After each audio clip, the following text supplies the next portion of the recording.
What's up everyone, Alex here for another episode of What You Missed in Sports. It was an up and down week, with some teams obliterating their competition while others fell short of a victory. We'll start on a high note with the men's soccer team who, not so shockingly, won both games against the Algoma Thunderbirds by a combined score of 14-0. The first game was a doubleheader at Alumni Field, was a 6-0 victory at the hands of the Lions on Saturday.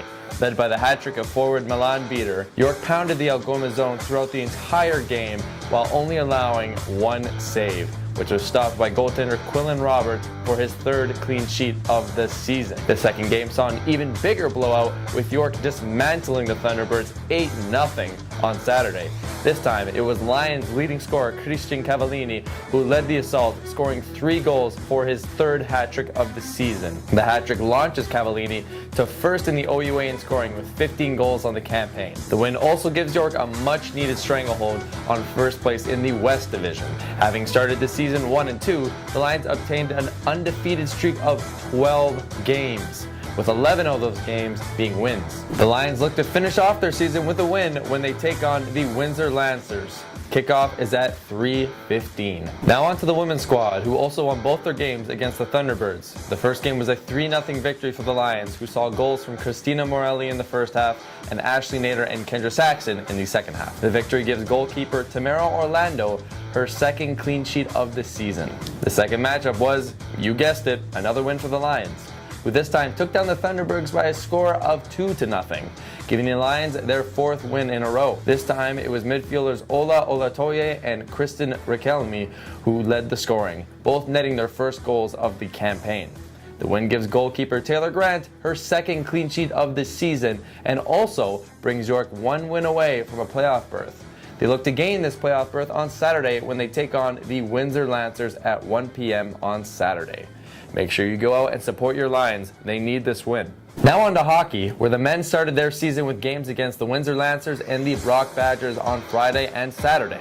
The first game saw a hard start for the season for the Lions, who showed why they are the 10th ranked team in the country and the current OUA champions by scoring 3 goals in the first period alone.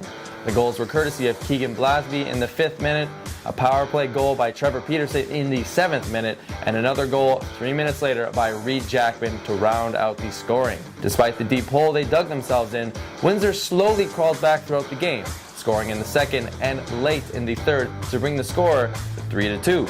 However, it was too little too late for the Lancers, who could not tie up the game in the end. The game gives reigning Rookie of the Year Max Shields his first win of the season, stopping 36 shots in the game. The second game saw a bit of a different route, with York finding themselves in a 3-1 hole in the beginning of the third period. However, the Lions once again showed why they are the team to beat this season, scoring the 2nd minute of the third courtesy of Derek Shepard, and once again in the 7th minute courtesy of Trevor Peterson, tying the game up at 3 apiece. After the rest of the period and overtime solved nothing, the two teams found themselves in a shootout to decide who the winner would be. Brock shot first as Chris Manichia gave the Badgers a 1-goal lead, putting the pressure on York's first shooter, Joss LaFrance. LaFrance responded in dramatic fashion as he beat the Badgers goalie to even the score at 1 goal apiece. After a miss by both Brock and York, the Badgers missed their second straight shot, which set the stage for Derek Shepard, who found the back of the net to give the Lions their second victory of the season. The Lions look to move to 4-0 on the season when they will take on the UOIT Ridgebacks and the RMC Paladins this weekend. You can catch both games at York, so make sure to support your Lions.